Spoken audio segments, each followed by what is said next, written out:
ಬೆಂಗಳೂರಿನ ಬಹುತೇಕ ಕಡೆಯಲ್ಲಿ ಭಾರೀ ಮಳೆಯಾಗಿರೋದ್ರಿಂದ ಇನ್ನು ವರ್ಕ್ ಫ್ರಮ್ ಹೋಮ್ ಆಪ್ಷನ್ ಅನ್ನು ಉದ್ಯೋಗಿಗಳಿಗೆ ನೀಡಲಾಗಿದೆ.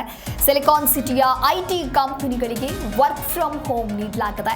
ಬೆಂಗಳೂರಿನ ಬಹುತೇಕ ಕಡೆ ರಸ್ತೆಗಳೆಲ್ಲವೂ ಜಲಾವೃತವಾಗಿದೆ. ಕೆಲಸಕ್ಕೆ ತೆರಳಲು ಸಾಧ್ಯವಾಗದ ಹಿನ್ನೆಲೆಯಲ್ಲಿ ಈ ರೀತಿಯ ಸೂಚನೆಯನ್ನ ನೀಡಿದ್ದಾರೆ. ಗಮನಿಸ್ತಾ ಹೋಗೋದಾದ್ರೆ ಐಟಿ ಕಂಪನಿಗಳಿಗೆ ಈ ರೀತಿಯಾಗಿ ರೂಲ್ಸ್ ನೀಡಿರುವಂಥದ್ದು. ಅಂದರೆ ಐಟಿ ಕಂಪನಿಗೆ ಕೆಲಸಕ್ಕೆ ಹೋಗುವಂಥ ಉದ್ಯೋಗಿಗಳಿಗೆ ವರ್ಕ್ ಫ್ರಮ್ ಹೋಮ್ ಆಪ್ಷನ್ ಅನ್ನ ನೀಡಿದ್ದಾರೆ. ಯಾಕೆ ಅಂತ ಹೇಳಿದ್ರೆ ಈ ಧಾರಾಕಾರವಾಗಿ ಮಳೆ ರಾತ್ರಿ ಇಡೀ ಸುರಿತಾ ಇದೆ. ಇನ್ನು ಬೆಳಗ್ಗೆ ಎದ್ದು ಕೆಲಸಕ್ಕೆ ಹೋಗಬೇಕು ಅಂತ ಹೇಳಿದ್ರೆ ರಸ್ತೆಯಲ್ಲಿ ನೀರು ನಿಂತಿದೆ, ರೋಡೆಲ್ಲವೂ ಕೂಡ ಜಲಾವೃತವಾಗಿದೆ. ಈ ಸಂದರ್ಭದಲ್ಲಿ ಆಫೀಸ್ಗೆ ಹೋಗೋದಕ್ಕೆ ಕೂಡ ಉದ್ಯೋಗಿಗಳಿಗೆ ಕಷ್ಟವಾಗುತ್ತೆ. ಹಾಗಾಗಿ ಈ ರೀತಿಯ ತೊಂದರೆ ಆಗಬಾರ್ದು, ಸಮಸ್ಯೆ ಆಗಬಾರ್ದು ಅನ್ನುವಂತಹ ನಿಟ್ಟಿನಲ್ಲಿ ಸಿಲಿಕಾನ್ ಸಿಟಿಯ ಐಟಿ ಕಂಪನಿಗಳಿಗೆ ವರ್ಕ್ ಫ್ರಮ್ ಹೋಮ್ ಅನ್ನು ನೀಡಿದ್ದಾರೆ. ಐಟಿ ಕಂಪನಿಯ ಉದ್ಯೋಗಿಗಳು ಮನೆಯಿಂದಲೇ ಕೆಲಸ ಮಾಡುವಂತಹ ಒಂದು ಆಪ್ಷನ್ ಅನ್ನು ಕೂಡ ನೀಡಿದ್ದಾರೆ. ಕೆಲಸಕ್ಕೆ ತೆರಳಲು ಸಾಧ್ಯವಾಗದ ಹಿನ್ನೆಲೆಯಲ್ಲಿ ಈ ಒಂದು ಸೂಚನೆಯನ್ನ ನೀಡಲಾಗಿದೆ.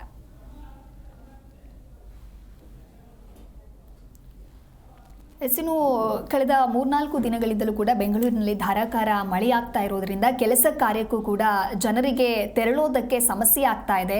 ರಸ್ತೆಗಳೆಲ್ಲವೂ ಕೂಡ ಜಲಾವೃತ ಆಗಿರೋದ್ರಿಂದ ವಾಹನ ಸವಾರರಾದರೂ ಹೇಗೆ ಓಡಾಡಬೇಕು ಅನ್ನುವಂಥ ಪ್ರಶ್ನೆಗಳು ಮೂಡ್ತಾ ಇದೆ.